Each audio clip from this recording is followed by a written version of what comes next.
Okay, Dr. Brandy Gillmore, welcome to Shrink Wrap Radio. Thank you so much. It's a pleasure to be here. Thank you for having me, David. Well, it's really good to have you. And you specialize in healing work. And if ever there was a time we needed healing, this would be it. That's so true on so many levels. Yeah, on so many levels. And so I was called attention to your TEDx presentation from some years ago, in which you described yourself as a motivational speaker. Is that still a good description of your work? You know, in so many ways, yes. And I think just because of what I went through and getting better from my own journey. And then not only that, but even what I do now in showing people how to heal themselves and get results, I would say it's very motivational. It's very inspirational to be able to see that we really, we can heal ourselves and that we can be happy and have better lives. And so, yeah, I would say motivational, absolutely. Yeah, motivational and maybe a bit more. So without going through the whole story that you told in very dramatically in the TEDx presentation, maybe you can give our listeners an overview of the painful condition you suffered from for a number of years. Absolutely. You know, long story short, I was doing network engineering and operations, and that was my life. I loved it. And basically I had an accident, and technically two, a car accident and a fall, and my entire life changed. I went from living a full life to being wheelchair, walker, cane for almost 7 years, on morphine every day. And and my doctors said that I wouldn't get better and there was nothing they could do. And so on a good day, I could get around using a wheelchair or short distances with a walker or cane. And a lot of days I was in bed on morphine, just didn't even want to breathe because I was in so much pain. And that was my life. Wow. And you must have been in just terrible despair that was your life, and it didn't look like it was going to change at all. Yeah, those were some dark days. Yeah. I honestly like that. I think that's part of what kept me going, is because I quickly learned that when I felt like I was never going to get better, I didn't want to live. And those days were so dark that if I could just keep my mind focused on, was there a possible way? And at first it was like diet and supplements and fat, like different health stuff, trying to get better. But it was like, if I was at least focusing on trying to find some type of solution, I could make it through the day in a much better way than if I just felt like there was nothing. So that definitely kept me going. Yeah. So I guess you were online kind of looking at all the things that are out there that promise relief, success, happiness, all of that. I was doing everything that I could find. Yeah. Supplements, meditating and visualizing and all of the online and also books. I mean, just it didn't work, but that's where I started. Yeah. So. Was psychotherapy ever a part of your recovery seeking? It wasn't really a part of my recovery seeking. I didn't. It wasn't psychotherapy. It wasn't really something that was even on the table at that point. Yeah. So then there was something in you, in your search and your persistence, that you settled on thinking about the placebo effect and spontaneous remissions. What was it what was it in you that sort of triggered that, do you think?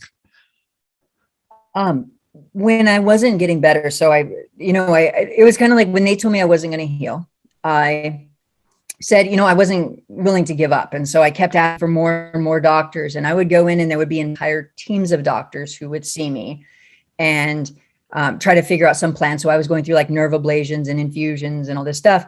And then I got to a point where suddenly, like my doctors called me and said, there's a trial experiment and that I could be a part of it. And I thought, oh my God, like I'm going to get my whole life back. Like it was like that's what you hope for, is somebody's going to, right. Even now with with COVID, there's been a lot of people who are like, okay, well, we only need this magic cure and then all these things. And, it was that feeling in my life times 100. It was like, okay, what is the next? Like, I want them to just cure me and then I can get better. And so that was my mindset. And so I got to go into this, this trial experiment. And I thought, oh my God, like, I'm going to get better. And then when I got there, the doctor came in. So they got me, they wheeled me into the hospital. They got me all set up for this procedure. And I was like literally laying in the hospital bed, thinking about all of the things that I was going to do and what it was going to feel like to get better and all these things. And so the doctor, he finally came in and he looked at me and he did an assessment and he read my chart and he was like, we actually don't expect you to get better. You can't be a part of the study. And in that moment when he said that, it was like the floor dropped out, right? Yeah. Well said. Yeah, it was absolutely that. I couldn't catch my breath. It was like every hope that I had went out the window. And so I don't remember leaving the hospital that day, and I don't remember what happened the next few days, but the next memory I have is I was laying in bed and I didn't even want to open my eyes. I was like, what's the point? And I was just at this place where there's no point. I knew I couldn't live my life the way I was. And then I had this voice or this thought that came into my mind that was like, what about the placebo? And leading up to the whole trial study and all that, I had kept thinking, please don't get the placebo, please don't get the placebo. And so that in that moment right there, it was like, well, wait a second. It's a known fact that the placebo can actually show results. And I was like, so if I could somehow figure out what it was in the brain that was making that happen, then there was still a chance that I could get better. And with that, like, I couldn't give up. How can I do some jujitsu on my brain and trick myself into thinking that I got a placebo, right? Right? Yeah. So let's go down that path some more. I mean, well, I'm remembering from the video of your TEDx presentation, you show some photos from that period where you were in the wheelchair and the walker and so on, and you're very thin and almost skeletal and really having difficulty getting around. So very dramatic before and after. In fact, in your presentation, you do a dramatic device of coming out onto the stage in a wheelchair, but then in the process of talking about your recovery, you end up getting out of the wheelchair and walking around and becoming very, very physical with your gestures and so on. So it's really a dramatic sense of kind of this dramatic healing in your life. So what, as you applied yourself to studying the placebo and cases of spontaneous remission, were there certain principles that you uncovered? What did you learn that you were able to apply to yourself? Well, in studying the placebo, I really learned that we know that it works. And one thing that's specific about the placebo is all the time people think that the placebo works because of belief, because a person believes that it's going to work. Yeah. But have you heard of the open label placebo? I've heard of it. Take us through that. Okay, so the open label placebo is where both the doctor and the patient both know that it's a fake pill, and that has still been shown to work also. It still works. That just blows my mind. Yeah. Yes. So what happens is that, so initially when I was trying to use my mind, I was doing meditating and visualizing and try to convince myself that I was already healed. But I began to realize that that was silly, and that's not exactly how the placebo worked when it worked. And so I really started expanding more into understanding the mind. And as I did, I was trying to also just get out of pain more, where I could actually breathe.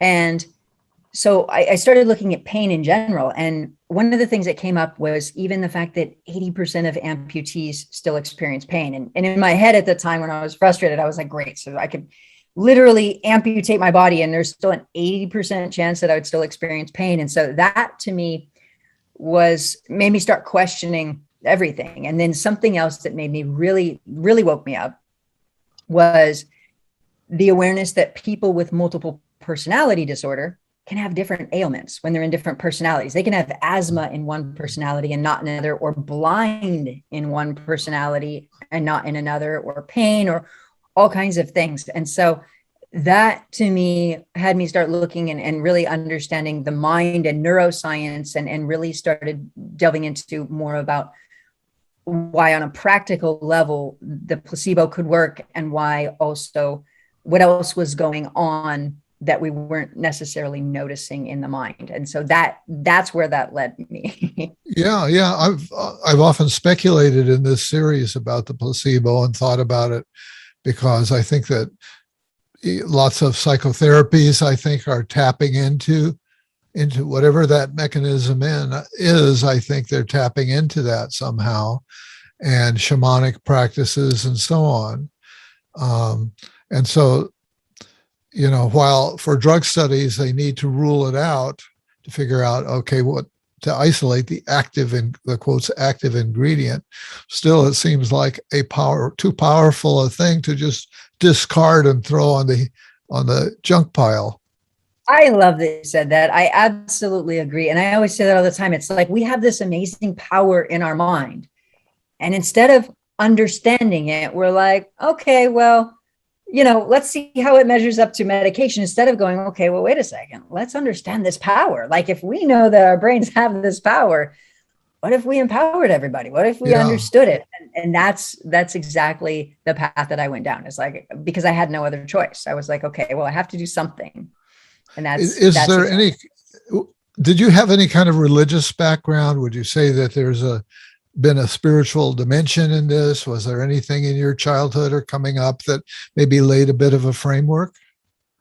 I would say that, so I was raised Lutheran, but not a real dramatic, mostly not. I came up in a Pentecostal environment, so very different than the Lutheran approach. But go ahead, I cut you off. My apologies to any Lutherans out there. And it was great for being raised in that, and I think that even I would say I just became very, very analytical. So the network engineering part of me, I don't know that I was really connected to any type of belief of spiritual beliefs or God type beliefs. I was actually just more, I would say, agnostic, maybe even atheist. I mean, I didn't have that at all in me. It was just very science. Has that changed for you as a result of your experiences, or do you still tend to see the whole thing in terms of naturalistic principles? I would say both are true. I would say I am very, very spiritual. And I would say that when we look at what is spiritual is an energy. And so, I mean, you could put it in the context of, could you put it in an analytical context? You could. And you could also put it in a very spiritual context. For me personally, I am extremely spiritual, but you could paint it in both lights. Okay. Now, I think many of us would have thought, okay, belief is really important. Well, you've kind of suggested that it's not necessarily belief. What's left? What are the principles that you discovered? What's amazing is, honestly, it has nothing to do with belief, which is interesting. And I mean, it could at sometimes, yes, because belief can create an emotion. But that's ultimately what it boils down to. Because if you think about it, a lot of people believe that something is going to work when they do it all of the time. People believe supplements are going to work, or a diet is going to work, and I did a million times over, and it didn't. But this is what it boiled down to, is I started simplifying everything. And that's what I did with engineering, and why I was so successful at it with troubleshooting is I would just simplify everything. And so I started saying, okay, well, the placebo, there's so many unknowns, MPD, multiple personality disorder, or DID, whatever you want to call it. But I started just going, okay, well, how can we see that the mind affects the physical body? And I said, okay, well, emotions, like that's simple. We all know that. You know, if somebody's embarrassed, their face turns red. Even our little emojis know that. And if somebody has a panic attack, they can have, you know, racing heart, shortness of breath, or even sexual thought, sexual physical response, obviously different for men and women.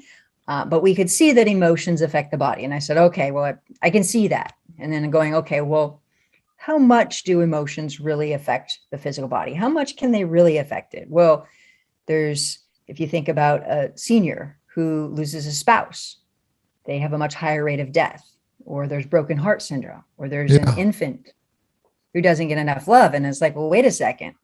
Emotions can affect us to the point of death. And not only that, but there's even like boredom.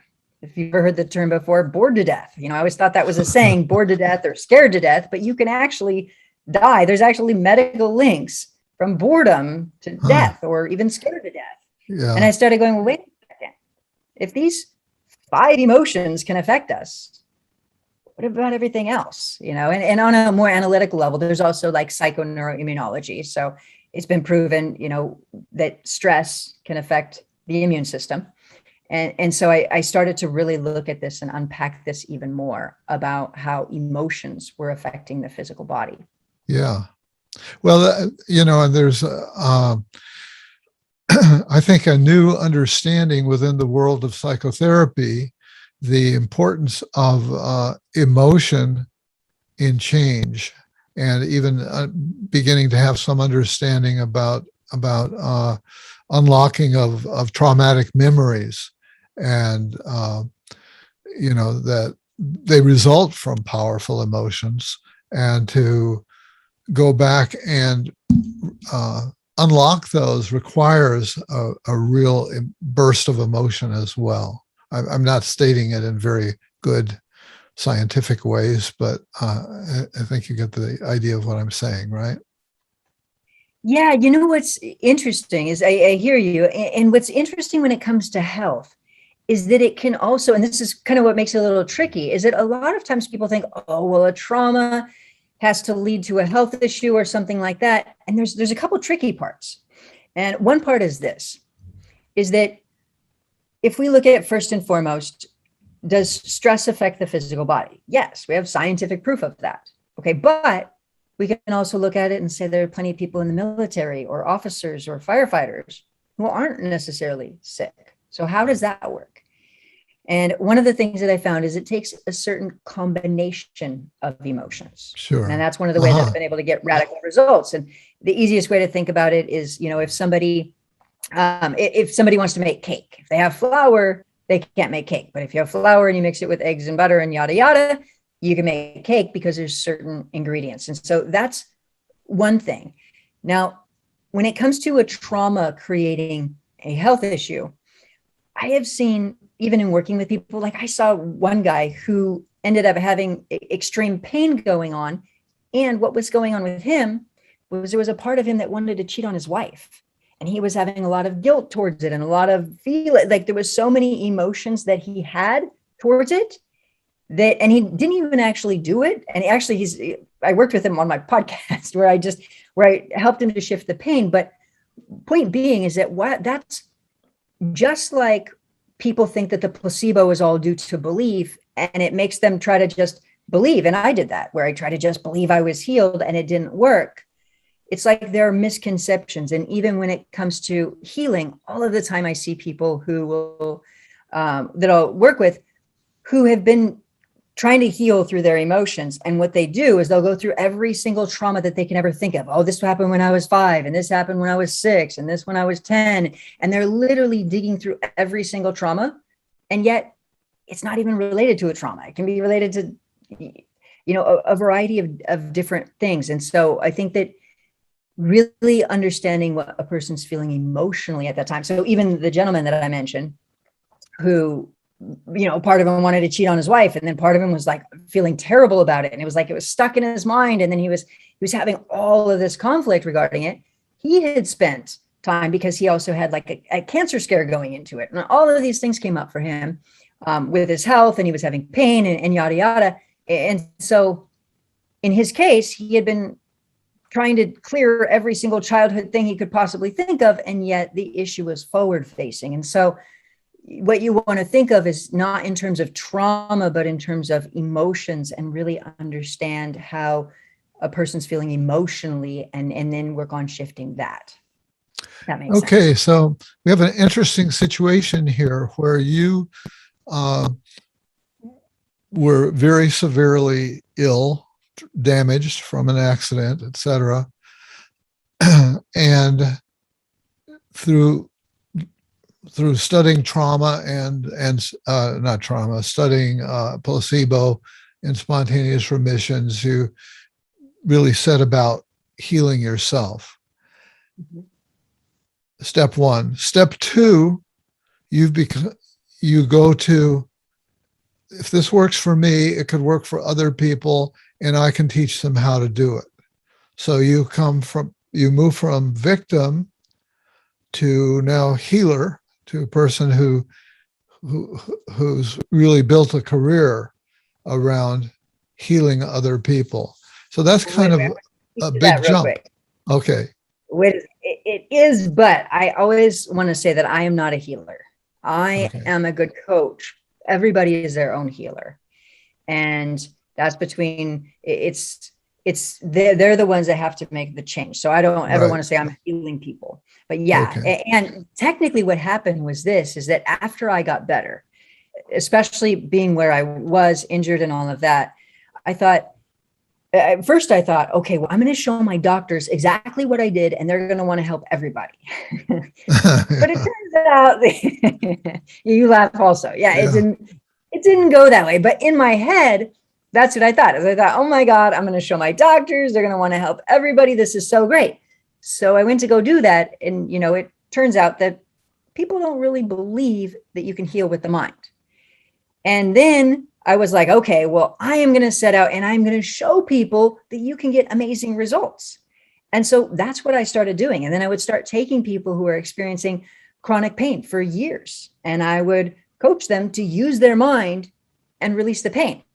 And so that's what I started doing. And then I started being asked to speak on stages. And then that's what I would do, is I would take people from live audiences and be like, and, somebody who's experiencing pain, and I would show them how to get out of it. And one day I thought, you know what?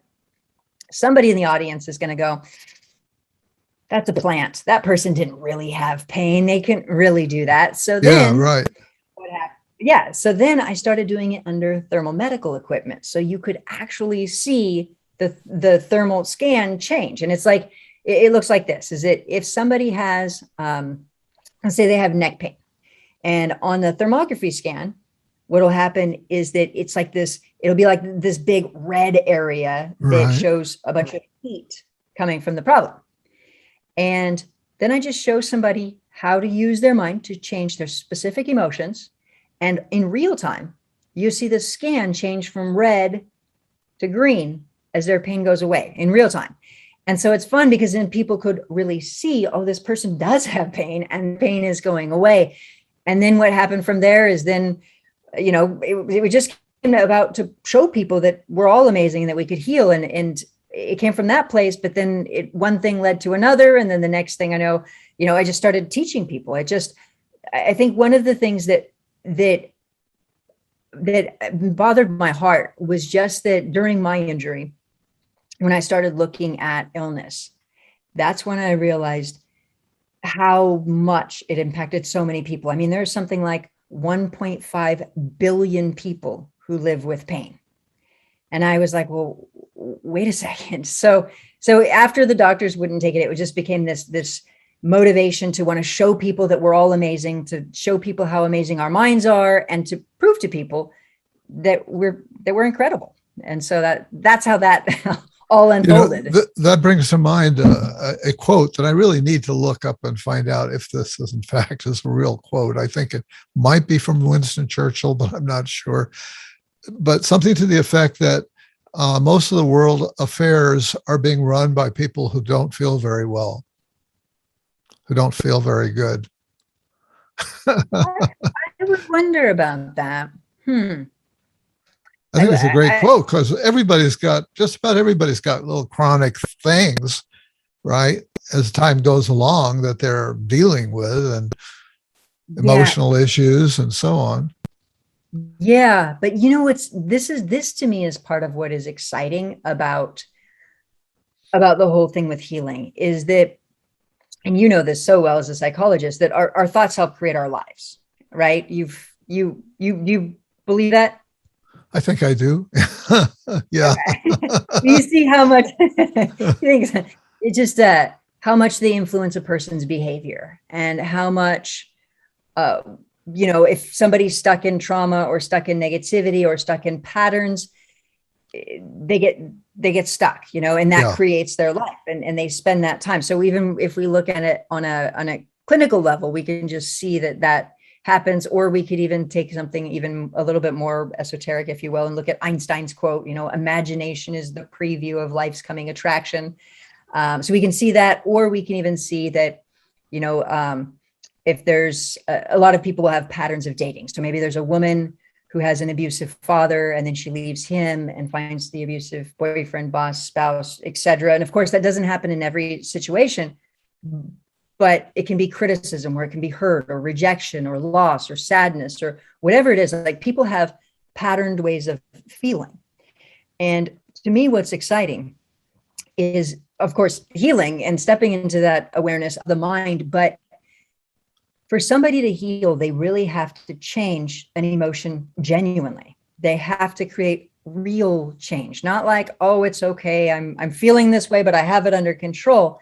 They have to really feel differently.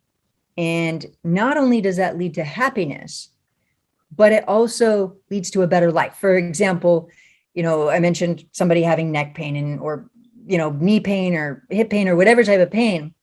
Let's say that the specific stress is a feeling of feeling extremely critical of self. And that person is very, very, very self-critical. And let's say they spend the next 40 years of their life being extremely critical of self. Or let's say that they know that it's connected to a pain in their body, so then they change it and they go from self-criticism to self-love. And they spend the next 40 years of their life being supportive and loving towards self. Who do they become in 40 years from now if they're loving and supportive of self compared to if they're very critical of self?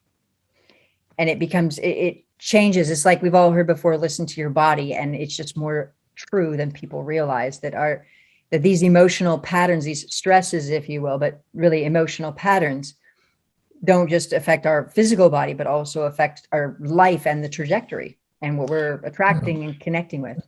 Part of what I'm hearing in there is that you're saying that it does take work and it takes time. It's not necessarily just going to be a, snap your finger and everything's better. Yes. And so, yes, very, very much agree with that. And emotional changes can happen very quickly. Now, unfortunately, a lot of times, like if somebody goes through a trauma, they can literally go from going through life, go through a trauma, and the next day they go through extreme anxiety for years at a time. So how fast can we make an emotional change? Like that, something happens. So could emotional changes happen very quickly? Absolutely. And I see people do it. And let's say for a lot of people, they're not going to go from being the angry person one day to then just happy the next day. And that's who they are. So It really depends on the person. So does it take authentic change? Absolutely. Does it take programming and understanding the mind and rewiring neural pathways to be able to have new patterned emotions? Absolutely. Does it have to take a long time? No, I've worked with people all the time who get very, very fast results. And I always also tell people, look, you've got to make sure to reinforce the information in your mind, because as you said, it does take, it takes real change. You can't trick your body. Whereas your neighbor asks, how are you doing? You could say, great. And on the inside, not be so great. But your body asks, hey, how are you feeling? You can't be like, great. And it's like, you can't trick it. So it does take genuine change. Yeah. Well, you made reference to your podcast, and you do have a podcast, and maybe you can, and I checked out your podcast. I listened to a couple of episodes, and you do take live call-ins from people I think you refer to as volunteers, or no, it's some other term.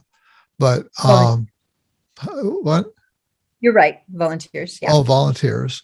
And so tell us a bit about that, how it came about, and anything you want to tell us about your podcast. We have people that like to listen to podcasts that are listening to this now. Well, they had a great choice in listening to yours. I love that. And on my podcast, that's what I do. You know, that's what drives me, is just because I was injured for so long without hope, is that on my podcast, that's exactly what I do, is I help people to understand how to heal. And so I'll take volunteers who are experiencing pain and I show them how to shift, you know, and say, okay, well, you know, this might be connected to self-criticism, or this is connected to, you know, a lot of anger or whatever emotion it is. And I'll take people and you know, whatever specific emotions that are going on. And what's great is that the volunteer might come on and they're experiencing a level 8 of pain. And then I work with them to shift their mind. And all of a sudden they're like, oh my God, the pain is gone. Yeah. And of course, they need to follow through to make sure to reinforce it. Absolutely. But then people can see that we're all amazing, you know, so that's my goal, is to people to wake up to that awareness, you know? Well, going back to being a motivational speaker, I mean, that's one of the things that I get about what you're doing, is you do a lot of motivational. You're a motivational person. You're inspiring. You know, your story is very inspiring, and that helps to fuel, I think, what you're doing. One of the ones that I listened to was the call-in woman Nicole in Romania, and the way that you worked with her was very interesting. I was impressed by your patient and careful work with her, and how much you gave her a real stream of positive affirmations in terms of how you were experiencing her, and gave her a lot to feel good about in the process. Yes. And some of that is just also done in the cut-ins, where I do it post-production, where I add in additional. So yeah, so some of it is like, because that's what I do, is I'll take honestly, it depends on the person, because this is what can happen. Kind of like this is, if you've ever heard somebody say before, like, let's say if somebody says, oh my God, I look so fat in this dress, what are they ultimately looking for? Somebody to say, no, you don't look so fat in that dress. You look great. What do you mean? Exactly. So I'm actually very careful about how it's positioned, because if not, then I could reinforce it as well. So there's a level of, a lot of what we did with her was actually regarding feeling different about her family and getting a new vision of moving forward with her family, on how things could be with her family. And that was what was really pivotal for her. So it wasn't me that was I have a thing about making sure that I'm not positioning myself as the solution. So if I'm positioning myself as a solution, then people feel like they're going to need continued accolades and acknowledgement from me to be able to sustain that. And ultimately, what we really need is we need somebody to feel good about their life, and to really have an emotional shift. And so, and even with Nicole, it was like, you know, you've got to program this in. You've got to make sure to reinforce it over and over and over again, and really embody the change. And you did keep repeating that to her. Now, there was a moment where you kind of paused and you said, okay, why don't you be quiet for a bit? I need to check into myself. And then you came back and you said, what I'm getting, or something along these lines. Have you experienced that people were out to get you in your life? Did it seem like nobody got you? Everything was that people were wanting to undermine you and so on. And she acknowledged that. So I wanted to ask you if you felt that that sort of interpretation of how she was doing her life, if did that feel to you like an intuition? Did you feel like you were being a medical intuitive at that point? Yes. And so that's ultimately what I do. But okay, so it's kind of like this. Okay, so this is what's interesting. Okay, so first and foremost, if we look at gifts with the mind and stuff like that are outside the box, literally, I mean, Stanford has done research with the CIA, even starting in the 70s, and shown and proven like things like remote viewing and all these things are actually proven. And so there's plenty of research on this, or even at IONS, the Institute of Noetic Science has plenty of information on this. Now, if we simplify it, the best way that I take it in, as far as my previous past of being network engineer in operations, this is how I see it. Now, a few things. First and foremost, when neurons fire, they release biophotons. So that's medically proven, biophotons. And basically what a photon is, it's like a particle of light, if you will. And I'm going to keep this very, very simple, but the simple way to say it is that these photons of light can carry information. And a simple example of that is if you think about your remote control on your TV. How does it connect with your TV? It does so via a light stream, an invisible light stream that you can't see. And so that's how it communicates. It can turn up the station. It can, go change the station. It can turn up the volume, down the volume, all of these things. And it's doing so via light communication. Now, all of us have an energy field, which if you think about a lot of spiritual practices, of course, Chinese medicine has had energy medicine, and we have prana and chi and all that stuff that's been around for years. And we can talk about the energy around the body in a type of woo-woo sense, which is true. And there's energy around the body. And we can also look at it on a more scientific level, that there are biophotons, and these are being researched by top universities. And it's not something that's so woo-woo. And I have to say, I'm, basically I like the scientific support of all of this stuff, in that it's all truly amazing when you start to look at it. So if you've ever heard somebody talk about energy of the body or things like that, there is actually biophotons, and research has shown that it communicates information. That's what research suggests, that these biophotons communicate information throughout the body. And so I would say that that's the information that I'm able to pick up on now, is that after I got better, my brain opened in an interesting way, in that I can feel what other people are feeling, and I can get information from what people are experiencing. Now, another term that you could call it also is there's an actual condition that's medically verified that's called mirror touch synesthesia. And it's mirror touch is where one person can feel and experience what another person's feeling. And so however you want to look at it, light, energy, we have information and we have energy from us. And so, yeah, that's basically what I was tapping into, is her energy and understanding what was going on. Yeah. Yeah. Well, I was impressed by the session that you had with her, and couldn't find anything to criticize. I see lots of ways that it fits into other systems. And so you also offer courses, and you might want to tell people a little bit about the courses that you offer, and in case somebody wants to follow up.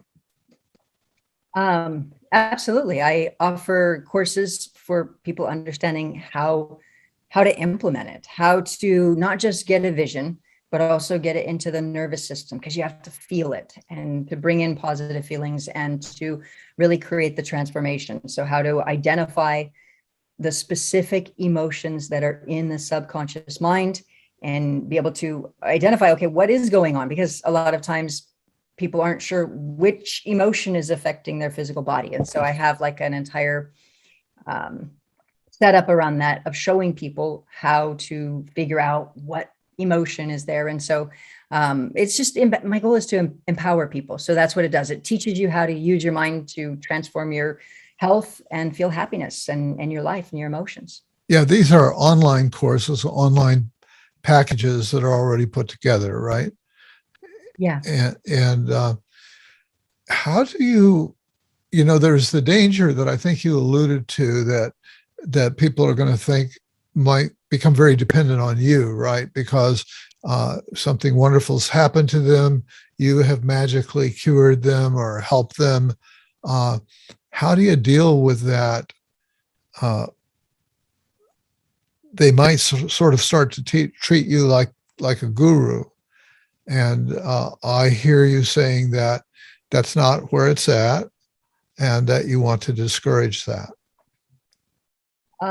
Absolutely. And like at the end of every single podcast episode, I don't know if you heard it on Nicolette's, but if you listen to it, you'll hear it. But every single one of them on Nicole's, is it at the end of it, I always say, who did that? You did that. And Yeah, so what I want them to do is, I feel like part of that is feeling disempowered in life is a terrible place to be. You can't feel confident. You can't feel safe. You can't feel excited about life if you feel fearful and small and disempowered. So you can't. Now, I don't want people to feel like I'm the power. I want them to feel like they're the power. Now, as far as people becoming addicted to learning more and doing all of that, awesome. Like, I'll show people how to transform their relationships, their finances, when you really start to understand the power of the mind, it goes everywhere. And so as long as people are positioning me as the teacher, I'm happy to be that teacher to empower them. If I'm the healer, then that's where the problem comes in, because then they never get their power. And if they never get their power, then they're not really going to feel empowered to live the life that they could. And then I'm not doing my service of what I should be doing. And my service is to empower others to enjoy their happiness and to understand their mind. So teacher, great. Healer, no. Yeah. That's the ultimate goal. Yeah. Yeah. I did go to the TEDx, and I should mention, in case other people go, that there was this sort of warning from TED Central, because the TEDx's are a bit independent from the central TED thing, making scientific disclaimers saying, this presentation is not following our guidelines in terms of acknowledging science, and they felt it had gone too far in the direction of kind of proselytizing or whatever. So I bring that up to say that certainly seeing that caused me to have a second, to think about it again. And but in the process of talking to you here, and and listening to your podcast and looking into some of the other things that you're putting out there, I'm feeling good about you, and I feel like you're sincere and genuine in what you're doing. But I wanted to give you a chance to address that and say something about that. You know what? Absolutely. And that's the very thing that I experienced, as far as when I said doctors don't really believe it's possible you can heal with the mind. The great thing is that one of the first people to comment on it is a doctor who's been following my work for a couple of years. And she literally put on there, and I don't know, maybe if you look at the oldest comments on there, maybe it's the fourth or fifth comment or something like that. She says, I've literally been following Brandy for the last 2 years, and I've watched her literally just by talking to people, and all of a sudden their pain goes from an 8 to a 5 to a 3 to gone. And I've seen her even do this under medical equipment and all of that. So that's great. And of course, I know everybody's skeptical, and I got to be honest with you, I would have been the most skeptical person. And so what's fun is that's the reason I have my podcast. That's the reason that I do it under thermal medical equipment. I don't expect everybody to get it. And if everybody did, then obviously we would already know it. What's exciting to me is a few things. I mean, during the 70s, that's when psychoneuroimmunology was formed. And that's when it was proven that stress affects the physical body. So this is what's exciting, is that last year, there was a study done where they actually connected type 2 diabetes to loneliness. And it's so what's happening is my work is actually starting to be proven and it's just still unfolding. And also the same year, right after I did in the time frame of when I did my TEDx talk, Harvard opened up a brand new happiness center, a center for happiness to explore emotions. So when you're on the cutting edge of things, they opened a new they spent like $22 million opening up a new happiness center. So there's that. And so there's things that are coming. What's interesting is even in the Bible, it says a merry heart is like a medicine. Ill thoughts will dry the bones. And that was written 3,000 years ago.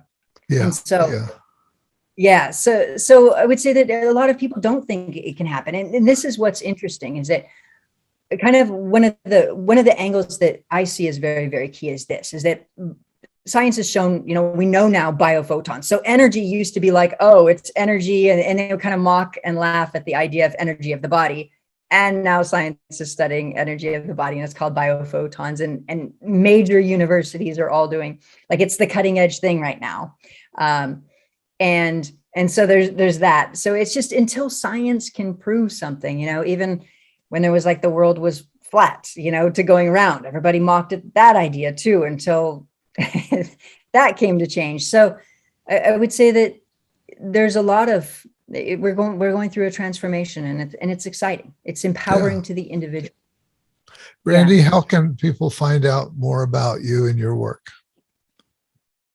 They could go to brandygillmore.com, and on there, even I have a video that's, if you go to brandygillmore.com/CSEE, you can actually see me just gently working with somebody, a beautiful woman, under thermography. So you can actually see her pain releasing. And funny enough, I think hers was actually partly on criticism. There's a few things actually that hers was on. So it wasn't specifically criticism, but you can see it under thermography. And so you can see the actual changes taking place. Because I know, me personally, I would have thought that it was all crazy before. And it's just truly amazing what we're all capable of. Okay, well, that's a good message for us to close with. What we're all capable of. And so Brandy, I wish you well in your work, and want to thank you for being my guest today on Shrink Wrap Radio. Thank you so much. And David, I want to thank you for having me. And you're lovely. You're lovely. You're wonderful. And it's been a pleasure connecting with you.